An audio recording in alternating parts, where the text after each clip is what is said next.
Sahil Bloom, this guy on Twitter said it well, that work like a lion. Ah, okay, I get it. Yeah. Do you want to explain it? No. We have Shreya again because of all of the overwhelming positive responses that you guys gave in the Slavia video. No shit. So fun story, Shreya's acting all cool right now. Early days, Shreya did not, like she was against the channel. It's like, what are you doing? Why are you doing this? Who does this? What was the hardest part about those initial days and how did you overcome it? I think the hardest part was getting views. Somebody who's genuinely looking for this information will find it valuable. Also, you get to spend time with me. You don't need views. Some advice when you were less than 1,000 subs, what would that be? Don't take yourself too seriously. What are some of the benefits that you've seen? I got to meet naked. How do you balance content creation with a full-time job? I don't have a social life, right? Like, if you're passionate about something, you'll find the time. How do you start small without too much investment? Do not start investing into equipment and DJIs and all of that. I'm also grateful to Zero Network. They spotted me when I was less than 5,000 subs. Before your... My wife believed in me. Sagar, if you're watching this, you believed in me.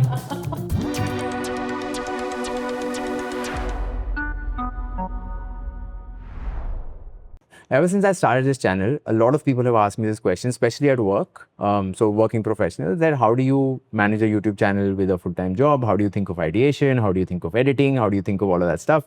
And today I thought is a good time, given we've recently hit 50,000 subscribers. Thank you to all of you who subscribed. To those who haven't, please go subscribe. This is my shameless plug to go subscribe. But the context for today's video is really that, reflecting on our journey of 50,000 subs. My learnings, I will try and encapsulate this for anybody who's interested in starting a channel as a side hobby. And even brands for that matter. I mean, if any of this stuff helps you guys start a YouTube journey, I think I'll be really, really happy with that.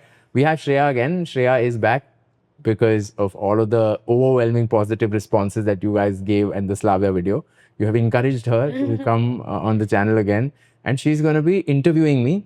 So wait, in that case, let me explain how this is going to work because I promise I'm going to be speaking more this time. Yes. The way this is going to work is I'm going to ask you the questions and you will reflect on those answers and I will add in case I have something to add as well. She has a lot of stuff to add. I'm worried and scared about today's interview, this video. Please, over to you. Okay, so maybe I'm going to peel it back to how it all started. And then maybe we're going to talk about how you're doing the present day a little more. So let's kind of go back in time. Yeah. How did this start? How did you think of starting this channel? I'm in marketing, right? So I've seen the power of content marketing along the years.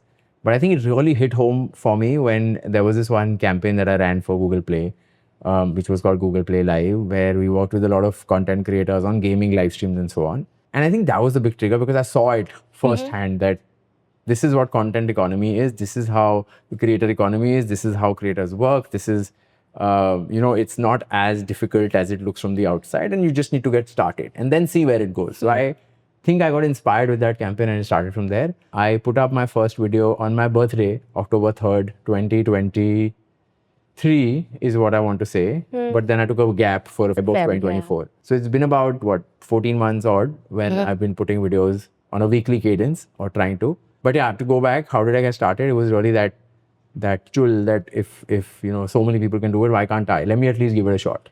But and I remember when Play Live was happening and you would come back in the run up to that and you would talk about all of the content creators that you were meeting. I think from what I remember of your reflections, you loved how hardworking all of them were. Yeah. You loved how humble all of them were. You loved how smart all of them were. And I think seeing values that you almost like in these people made you feel like, okay, this is something that I want to do as well. I remember that. Yeah. So I do think there was one more reason apart from Play Live. And the whole job uncertainty, right? Like, think about it. We've been going through a massive big tech round of upheaval and reorgs and restructuring across companies, across functions, across geographies. It's not a secret anymore, right? So I think that obviously was also something that was playing in the back of my mind, that not like this is anywhere close to a full-time job, but yeah, for sure that was also playing that, hey, we should all start thinking of what are some other things that we can possibly explore and areas that we can explore. And like this felt like an easy start. Whether this ends well or doesn't end well, we don't know. Even I still think it's early days, so we don't know where it's going. But I think, that also was one of the factors. So basically, this is your answer for if you weren't doing this, if you weren't doing your regular job, what would you be doing? I don't know yet. You don't know yet? I don't know yet. To be very honest, I don't know if this is something I want to do full time because it also takes a toll. But yeah, at least it's a good distraction. What were some of the challenges that you faced early on? So you said you took some couple of months break and then you started more frequently. What was the hardest part about those initial days and how did you overcome it? I think the hardest part was getting views and getting somebody to care. Like Shit. somebody to like. So for example, if you put up, you're saying something. I was going to say, including getting family to care.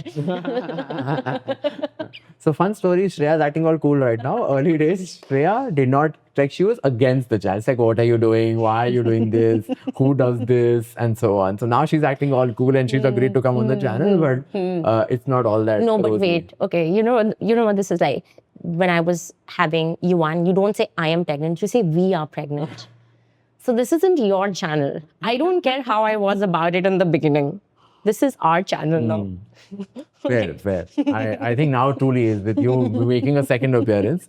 But the first challenge was finding people to care about, to watch, right? Because who cares about what you're saying? So I pivoted from a lot of different things. I started with I thought I'll do gaming live streams, but I was not good at gaming. And this was inspired by Play Live. So I was like, no, this is not going to work. Then I moved to, okay, let me try career tips because anyway, I was getting so many messages on LinkedIn about career tips and all of that. But then again, I tried that, did not see much traction. I got some 2,000-3,000 views on some videos, but I was also not feeling that passionately about it. And also, there's also a lot of restrictions on what you can really talk about. So it didn't feel like a very good niche to further go deeper into. Third, then I was like, okay, credit cards. Because I was anyway throwing everything at the wall, right? At this point, I had no shame left. I was like, if you're willing to watch anything, I will put it up, right? No, but also, I remember when you just started off and, obviously, friends and family are the first few people we encourage. But I actually didn't want them to watch because it's screwing up the algo. They are not my audience. Friends and family is not who I'm making this for. But listen, I used to describe your channel to people in those days as what dinner time conversation with you was like. Because it was literally this. If you were to have a meal with Pranay for 10 minutes, he would talk about credit cards, he would talk about cars, he would talk about real estate and finance. He would come back to cars and in my case, ask me to learn how to drive. And then this would rotate. And then I was like, please just throw all this information into the internet and spare me. So that actually happened. So I think the credit card video was one that hit some kind of content market fit the first time. The other one, right around then, I remember we were walking around and I was thinking what video to make. And Siddhant called for something because Siddhant Mittal on cars, right? And then you gave me the idea, why don't you make a video on second-hand cars with him? You guys could just chat about it, the conversation you just had on the phone. Yeah, because it was a 2-hour conversation. Yeah, but so you're like, okay, that's not a bad idea. And Siddhant was in between jobs then, so he had ample time. And so I think we did that. And then that was the second video that hit 100K views in a very short time. So then I figured, okay, there is something here. But now they're two very diverse things, right? So I think I still struggle with that. Content market fit. Content market fit without going too deep, because the minute you go too deep into something, then it becomes like you're milking a dead cow. You've already spoken everything there is to talk about that, but you're just making content for the sake of making content. And then I personally don't enjoy it. So I want to keep doing things which I'm enjoying, which I'm passionate about, without phelawing raita on the channel that, hey, how is this all coming together? So I think where I finally net it out is that I'm trying to answer questions of fellow Googlers / people around me in office. And then their interests vary. Like they could be interested in cars, they could be interested in US investing, they could be interested in land, they could be interested in whatever else. And so that's how I came up with helping you spend your money wisely. It also helps me because everybody's talking about investing. Spending, not too many people are talking about. Or even if they are, they're talking about a niche of spending. And so this is, there's a California user that the Ken calls that this is the top 150 million user in the country who has a lot of spending power, and they are basically running the economic engine of India. So I think my channel now, after this 16-month reflective journey, I think is the helping the California user spending their money wisely. Now that spend is the broad spectrum that can include whatever I like. The challenges was content market fit, and you seem to found a niche now. And also, not now. I think it's still evolving. It's still evolving. We don't know where this is going. But this feels authentic to you because for those who know you, they know that you will always, you're the one that people go to when they want to research something. You're the one who will push a window shopper over the edge and make them spend unnecessarily sometimes. So please, like, you know, just this is, you shop vicariously of people. Okay, this has been happening for years now. So it is a real menace. So I'm helping others shop and like living through their shopping Why pleasure. hasn't anyone shopped around me in a while? Like, what can I make them buy? If you could give yourself some advice when you were less than 1,000 subs, what would that be? Don't take yourself too seriously. I think that's the biggest advice. And I still keep telling myself that. Don't take yourself too seriously. Just, yeah, that's it. Okay, now we're You going want to to build on that? Do you have any builds? I feel like I was we are actually, when you more. said that, no, don't take yourself seriously, I was thinking, and sometimes don't take your family too seriously either, because this channel would have stopped in 3 months. If I listen to you. Had you listened to? No, but okay, so I feel like the way this works is that you are the one who has all of these wise ways in which we can spend money. And I am like, I don't know what the Hindi word for it is. You're the one who's like the treasurer almost. So, yeah, so that's me. And so when you start with this, that, so I'm the Munimji. And so, like, I remember I know you didn't keep a math of how, like, you know, just everything down to like camera kharida, lens kharida, tripod kharida. I'm like, making note in my Excel, in my secret Excel that I remember I threw at you one fine day. And so, yeah, that's my... अभी नया camera खरीदा है उसी note पे. इस पे वो वाला कैमरा नया camera. No, but I mean, now I'm more supportive of this. Clearly, I am a cheerleader. But I think regardless of support, just keeping track of those things is something that is natural to me. So I was doing, and so the doubts that I had in my head in the initial days were far more than the ones that you did, because you were looking at the end and I was looking at the present. But now I feel like it's not the end yet, but we've made some progress. So I'm going to cut to the present. No, wait. Do you want to talk about equipment? Because you spoke about that. That's a big question I keep getting. I want to start. How do I start? I'm actually going to do that. I was going to ask you right now, and then maybe even the way you started, because I know it's been a journey. How do you start small without too much investment, but with, almost like a minimum viable product? Yeah. Focus on the audio. Don't focus so much on the video to begin with. For audio, again, you don't need mics. Your phones have amazing microphones. So for a fun fact, if you go to the Siddhant video, the first video that hit 100K views, it was shot using 3 phones.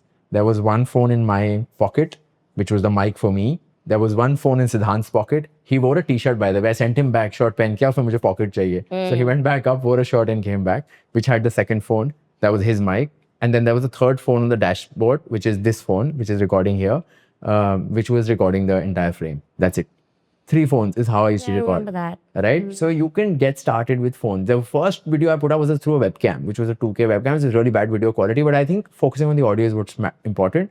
And you can just locally record it using your voice recorder on the phone and get started. Do not start investing into equipment and DJIs and all of that stuff till you hit some content market fit, because nobody's going to care about your video or your audio quality till what you're saying is of value to somebody. Right? So that's tip number 1. Use phones. They are very good. Especially these days, the phones are amazing. Then I think after I hit 5,000 subs, I realized that a lot of people are watching it on TV, and so I need to up my video quality. And so that's when I bought the DJI Osmo Pocket 3. And by then I had also started doing a lot more. After Siddhant's video, I also started doing a lot more car videos with strangers. Right now, I can't tell strangers, go wear a shirt, go put a phone in your pocket. It's like, kya hai aadmi, kya jugaad aadmi aa gaya, right? So then I bought this, and I also bought this additional mic. So 1 mic, 2 mic, which is connected to the Osmo Pocket 3, and the Osmo Pocket 3 has been really, really good so far, touch wood. So I think that's the other good one. And that camera you can connect as a webcam. Sometimes if you need, you can use it on the car inside, like the car videos I shoot, you can use it as a talking head camera. So that's my go-to. Recently, which is like literally now after hitting 50K subs, I have invested in a second camera and a lens. Big shout out to Rohan from LLA, who is somebody I met when I was shooting with Mandeep. Who helped me buy this Sony ZV E10. I keep getting confused between ZS EV because that's an MG ar and this is ZE10. Sorry. Wait, no difference. But these are just letters and numbers. Please continue. But this Sony ZV E10 along with a Sigma 18 to 50 mm lens is the new one that I bought. So hopefully a lot more nicer, sharper footage which is going to come through. And this is also again the second camera in the car, because now you also want some exterior shots. You want to keep investing in your craft as you are driving some views. So this is the second investment. But again, this comes at a much later stage. I've also had the privilege of having a few brand deals, right? So I think those brand deals are coming in and I'm like, okay, let's reinvest this into upping the video and audio quality. So I think that's how I'm approaching it. But if you are just getting started, please do not invest. Use your existing phones, borrow phones from your family if you need it for a few hours to make them microphones and use those. Sorry, long answer. I had said I'm going to keep it short. No, I mean, for someone genuinely getting started, I'm sure this is incredibly helpful. And then what about like all of the editing? Because, and I'm going to come to present day as well. You're doing this with a full-time job. And I remember you saying that there's some things that you're good at and you should spend more of your time on that. And then even with regards to content creation, there could be some things that you were not very good at. You could either decide to learn it or you could outsource it as well, depending on the economics of it. So I know you've done a combination of all of these things. So do you want to talk about that a little bit? So I saw Ali Abdal's video when I was getting started, which said two things. One, sorry, I'm going to digress a little bit. It said your first 50 videos don't matter, nobody's going to watch it. And I took it to heart. I was like, I'm going to throw everything. Nobody's watching anyway. Kuch bhi dalta hu main. Chalo dekhte hain kya hota hai. But anyway, coming back, he had also said this other thing that make a system of things that you can keep churning out. Because if you are not full-time in this and you need to do this as a side hustle, then you need a system that works independent of you. Your involvement is X and then the system takes over and it helps you push through the door, right? So I think in my case also the system was the editor. I had one editor for thumbnails, one editor for the videos. And my approach to this was that this is the cost of playing the game. Muninji was keeping track. Yeah, but like my entire hypothesis was that if you don't do this, then you're not even playing the game properly and therefore don't expect success. You can't land up in a cricket field without a bat and a ball and a basic helmet and a gear, right? That, hey, I'm here to play cricket, but like go get some equipment, right? So this was that cost. I didn't invest in equipment, but I invested in an editor with no future guarantee of any cash flows, but this money was going and I had given myself, I think, a year or so of runway that, okay, this is the money I've set aside to invest in this and see if this goes somewhere. And maybe after a year I would have stopped. But I was invested in an editor from day one, so I was not in editing. And I'm in marketing. I have been in marketing for a long time. I was in an agency a long time ago. And so giving feedback comes very naturally to me. So I was basically giving feedback. Feedback comes naturally to you even in non-marketing contexts. Now this is getting personal. Okay. But okay, so that was your... okay, so but all of that is on the equipment and how you outsource some of the things that were not necessarily coming naturally to you. How do you balance content creation with a full-time job today?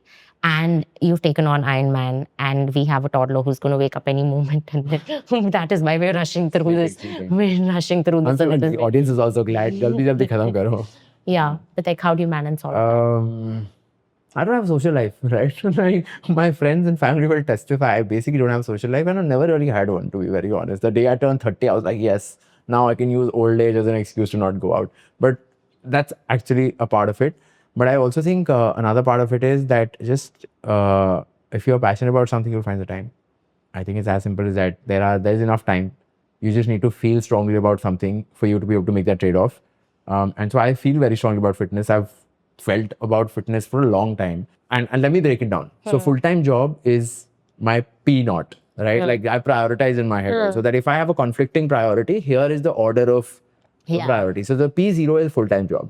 If there is work on the weekend, that weekend I will not train. I will not make a YouTube video. I will not do anything. I will prioritize that work.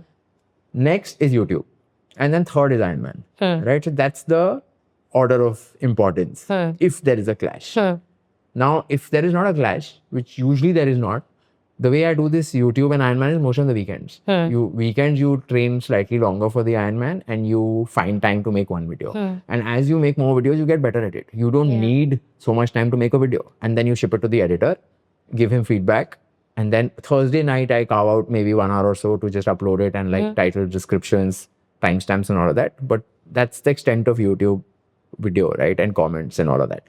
Ironman is actually not that time consuming. I had done this calculation last year that, and I don't remember that now, but basically you are spending an hour a morning.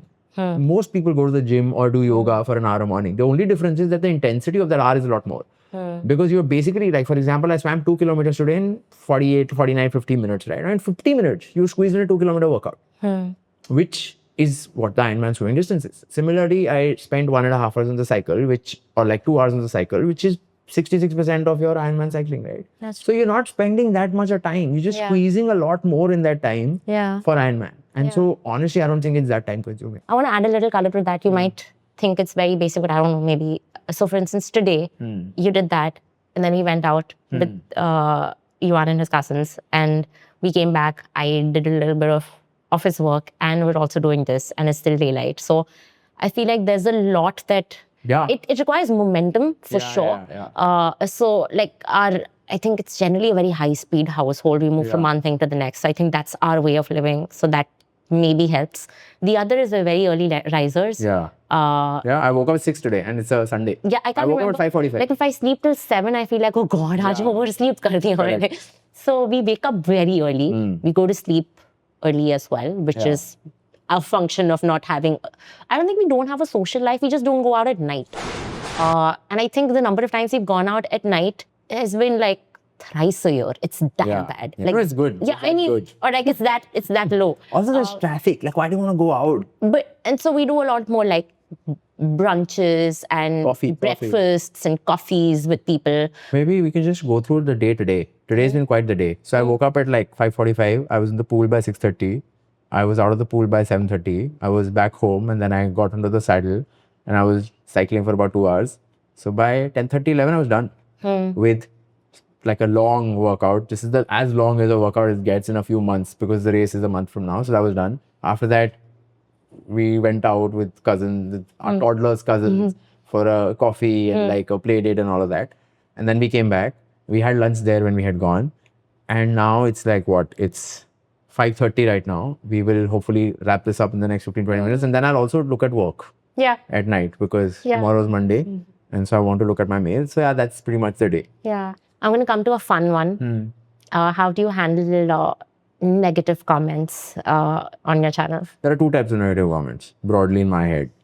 One is personal negative comments, right? Like personal comments on your looks or whatever else, which at this age you feel juvenile, like whatever, like good for you, man. If that helps you vent some of your angers and frustration, like go for it. The other is critical comments on the content, which can be good feedback. So you take that feedback, you incorporate it going forward, and you improve from that feedback. If it gets too nasty, I block it, or like I remove that user. I've blocked like plenty of users along the way.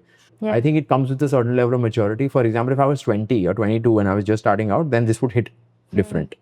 But at this stage, it doesn't hit that hard, I think. And I was discussing with another colleague who has an Instagram handle, and we were discussing the exact same thing, that when you're younger, when you are getting these personal remarks on how you look or how you behave, like you feel a little more stung. But when you are mid-30s, you don't really care as much. Yeah, I'm sure age is one factor, but I think if someone's giving good comments and you read them and you feel happy about it, and I don't have a lot of experience on this, but just the one video that I did, if there was a good comment, a nice comment on the video that we did together, it would make me feel happy. And then I would catch myself thinking, I mean, if this elicits a kind of happy response in me, then how do I block that if it is a negative comment and it elicits a negative response? It's almost like, how do you balance your emotion? Because you want to believe the good and you don't want to believe the bad. So are you being a hypocrite, or how do you really level that in your head?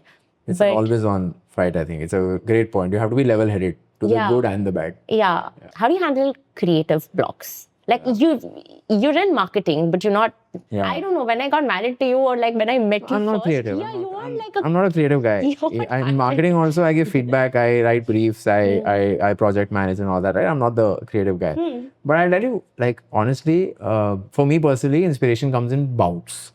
Like there'll be some times when your brain is on fire and you have like 5 different video ideas that you possibly can't execute in a weekend. So you make note. You make note of all of it, that here are some ideas in my back of the head. These are some ideas that I want to explore later on. And then there'll be weeks where you have no inspiration, where you're burnt out, where you're tired, whatever. But that bout of inspiration is going to sail you through, right? So my simple advice to people is don't let inspiration go to waste. An idea can come while you're driving, while you're in the shower, while you're talking to somebody, while you're at work, while you are having coffee with someone. It can come anytime. And especially for me, when I'm at workplace, that's where my ideas come from, because those are the people who are my key audience, right? So if they ask me a question, that's an idea. Hey, can I make a video on this? If this guy has this question, maybe 5 others do. And that's exactly how the BMW 360 plan video came to life, because Gaurav, who's in marketing, was planning to buy one. He asked me, "Kaun sa plan lu?" I was like, great question. Let me make a video on this, right? So I think inspiration can come from anywhere. It comes in like bouts. So make the most of when you're getting it, note it down. And now with AI, you can also brainstorm a lot better and have a nice skeleton to it as well, and then push it out. Yeah. And when you don't have inspiration, I think at this stage, if I don't get inspiration, I know at the back of my mind that I can pull out a video from thin air. So for example, last year when I was in Bangalore, I was traveling, I had no inspiration. And what did I do? I did an AMA. Right, when I walked around Cubbon Park, which I was anyway planning to walk, and I made an AMA with the camera walking around here and there, and then that was it. So I think as you start making more and more content, you get better at it. You get better at identifying what content to make and how to get inspiration, and also your comment section helps a lot. So inspiration also comes from comment section. It does. So it comes in bouts, and you keep your eyes and ears out for any comments, questions, and that can become a source of information. Almost like a belief that you'll be able to figure it out. Yeah. I feel like we're similar in that sense. I don't know if everyone would agree, but I also feel like my most productive days are the busiest ones. Like it's almost like if I'm doing 10 things, then I find it easier to do 20, as opposed to like the days that I'm not doing anything, it'll be 0. So it's almost like in extremes. So I think, when you said that everything comes in bouts and then there are days when you're like relaxing, I +1 to that feeling. Sahil Bloom, this guy on Twitter said it well, that work like a lion. Ah, okay, I get it. Yeah. Do you want to explain it? No. Okay. People can go read it and find out more. We'll do quick fire now. Yeah. What are some of the bets that paid off and some that didn't? I did not know you were going to ask this question. Some of the bets that paid off. I don't know if it's paid off yet. I think it's too early to say it's paid off. Nothing is paid off yet. What didn't? Overly critical. What didn't pay off? I think I'll talk about a video that I thought would do better and it did not do as well, and I was genuinely disappointed. Is the Shop Cards With Us EV edition. Okay, I think Siddhant and I cracked our brains open for that. We were like, how do we value an EV car, right? PhD I cracked my brains open on a lot of videos. Most of them had paid. For example, the BMW X 360 plan. I remember my brother and I, we sat down and we really figured how to do this, right? So that worked well. We got good views, good comments. The Shop Cars Are EV. Given there were so many comments that, hey, we want a video on how to value EVs and all of that. And we made this, 3 ways of valuing an EV and all of that. That video didn't do well. But that's okay. It's a part and parcel of it. Yeah. That was one. And then I know a lot of niche videos which will not do well even when I'm making it. For example, the US estate tax. I knew that will not do well. It's too niche a video. It will not do well from views. But I know that the value somebody will generate from that video per second will be immense. Because if somebody can act on it and make changes to their portfolio on the basis of that, it'll be life-changing. And so I anyway go ahead and make it. Yeah. And this probably is one of those. This will not do as well. But somebody who's genuinely looking for this information will find it valuable. Also, you get to spend time with me. So you don't need views. What do you hope this channel will be a year from now? Tough one. Rapid fire. What do I hope? I hope this channel is at... I don't like subscribers as a metric, so I'm not going to mention it. I don't think it's a very valuable metric. But please subscribe. What will this channel be at a year from now? I really don't have an answer to that. I just hope that I can keep answering questions and churning out content that feels true to me, one, and can add value to people's lives. And if I can consistently do that over the next 52 weeks, I think I'll be fine. So I don't really know. Yeah, I don't have an answer. I think the input metric is what I care about, which is that me being able to churn valuable videos for the next 52 weeks. If I can do that, I'm happy. Output, jo hoga, hoga. So, like I just said, I'm having a conversation with the Google colleague, which I am, but it is true. I agree. Yeah. Okay. What are some of the benefits that you've seen? Oh, plenty. Since you started this channel? I got to meet Nikhil and Nitin Kamath. I'm sorry. I think that's a huge benefit. I would have never imagined in the wildest of my dreams that I will meet them. And again, sorry, I think I manifested it in my head. Because I've always admired, especially Nitin from the side on his Twitter handle. I've been following him for years. I'm like, what a guy, right? Like, he does business so well. He's so into fitness. He takes hardship so well. He seems to be so grounded for somebody who he is. And so, like, just getting to be in the same room as him and meet him, and we got thanks to 01 Network, we got a chance to meet him. I think that I was fanboy, right? More than anything else. But that aside, I think in I addition, know the two people that you please. fanboy the most over. Go on. Him? Huh. You know the other one. I don't know the other one. I don't know if it's recent, but it was Go. Farhan Akhtar. Obsessed with two people. But okay, sorry, go Farhan ahead. is cool. I stand by it. Farhan Akhtar, if you're watching this, Oh my and God. if you want to come on the channel, when hit I me met up. you. अनाल of काज कबीर हमेशा याद रख अगर कभी मुझे कोई expensive गाड़ी देनी हो don't hesitate I won't. When I met you at ISB, you went through a Farhan Akhtar phase. Like there were... He's great. We're digressing. Come back. Yeah, sorry, Other benefits. I think I got to meet a lot of other great people through the channel, right? I think meeting people has been the best part. I got to, like, again, LLA, Mandeep, and just going to Jaipur, seeing their setup. It was so inspiring. They are wildly successful as a channel. They are wildly successful as content creators. And still the humility and the rigor and the hard work and the honesty that they put into their craft is just like mind-blowing. Similarly, Neeraj Arora, right? Amazing guy. Like, you see the amount he works and he doesn't need to work. Similarly with like LLA also, they don't necessarily, now they have that engine machinery working. They don't need to devote themselves so hard.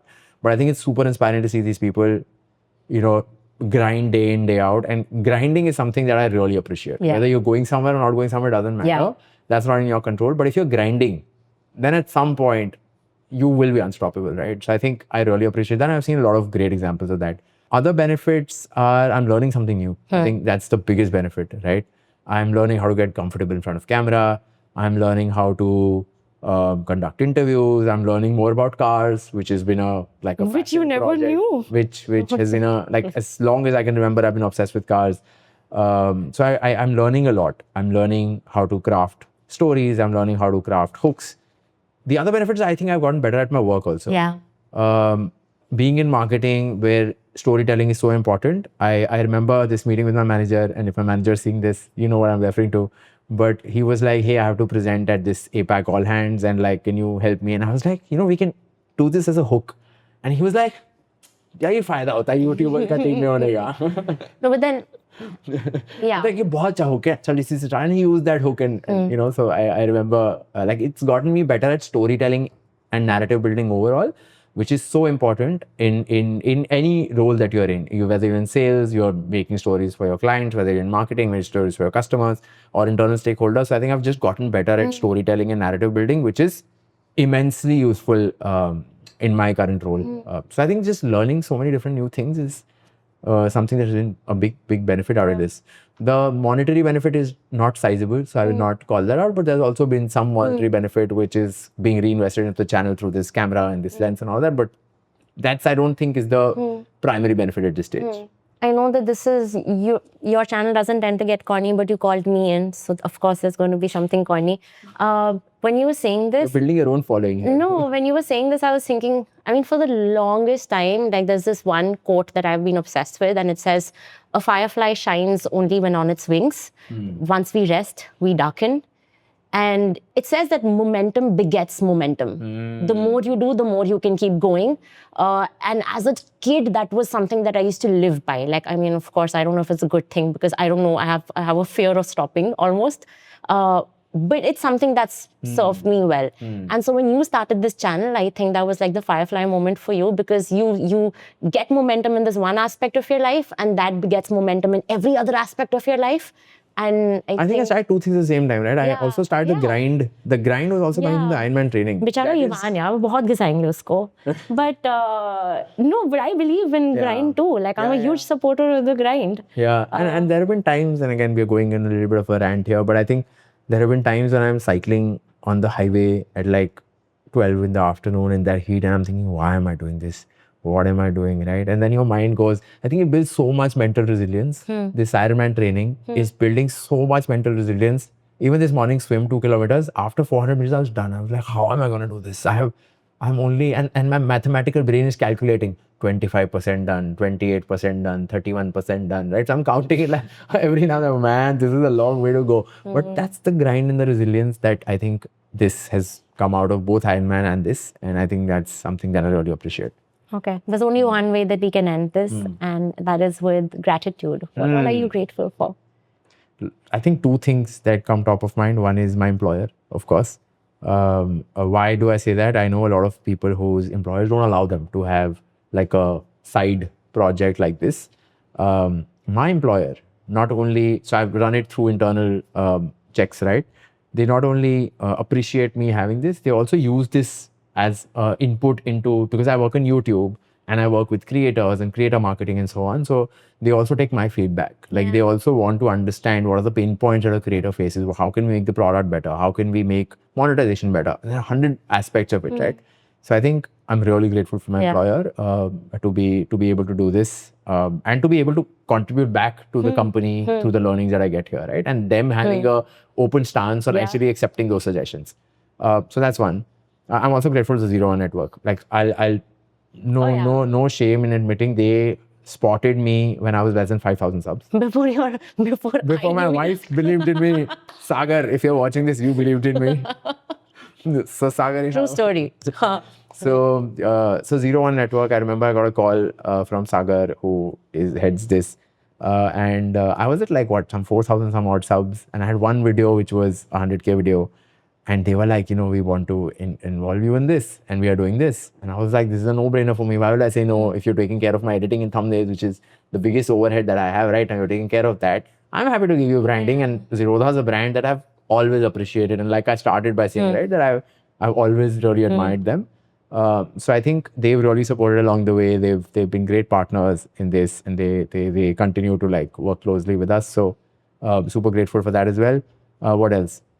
I have a lot of guests to be thankful for who got me started, who really, gave me that time when nobody really cared. But I remember seeing Anmol in office, and I was like, how has he convinced you to do this so often? Or like, how are you? So but that's what I'm all coming of to. them. Anmol, big thank you, right? Like the first video wouldn't have been possible without him. Siddhant for doing 5 shop cars with us and the one video on second-hand cars. And I hope he comes back because he's chief of staff to Sachin Bansal in his new job. So he's very occupied there. But I'm trying to convince him to come back. But again, sorry, going back, so many guests, right? And even Safdar, Selena, Vanya, so many of these Googlers who really came ahead and shared their stories. Mandeep, who had no reason to do this video with a small time creator like me. But he did 3 videos, and his Jimny video did really well, and he shared some really good insights on health insurance, life insurance. So big thank you to him. Neeraj Arora. Like I can go on. There are so many guests who've really been generous with their time, and I'm really, it's not lost on me. So thankful for that. Thankful to you for conducting this interview. Thankful to who else? Let me wait. I have a list. To our toddler for being such a For not waking up. No, but more than that, like I think he's now I don't know what he understands, but he's like, "Haan, Dada, video bana rahe hain." He's just generally a very cooperative child. Yeah. Also, thank you to the sponsors. Like there have been a few early sponsors on the channel who have again believed in it before others have. So, Wind, Odo, Ditto, all of these folks. Thank you to them as well. They do keep you motivated, right? Like monetary motivation is always good. So yeah, I think those are the broad level thank yous, but I can go on. And I'm sorry if I'm missing, but like, thank you to all of you. By the way, all of you subscribers, viewers who've been watching this, thank you. And glad that you found some value in what I have to blabber and share. And yeah. Yeah, it's all the encouragement you need. Yes. It's the fact that someone's like whoever, someone, anyone is listening. And then some people come and say hi and hello, and it just gets embarrassing. But I remember the first time it happened in Soda Bottle Opener Vana. It was a surreal experience, and I was just like, why? He's like, oh, I've seen your video, and you're having a chat with him, and I'm thinking, but kyun? Kya ho raha hai yahan pe? But he was a kid from Hyderabad who was traveling to Delhi for a day, and I was at like some 4,000, 5,000 subs again. I was shocked myself. Such a small channel. How have you seen my video? Are you sure you've seen my video? It's probably because we have like this little echo chamber, so we end up meeting those people often as well.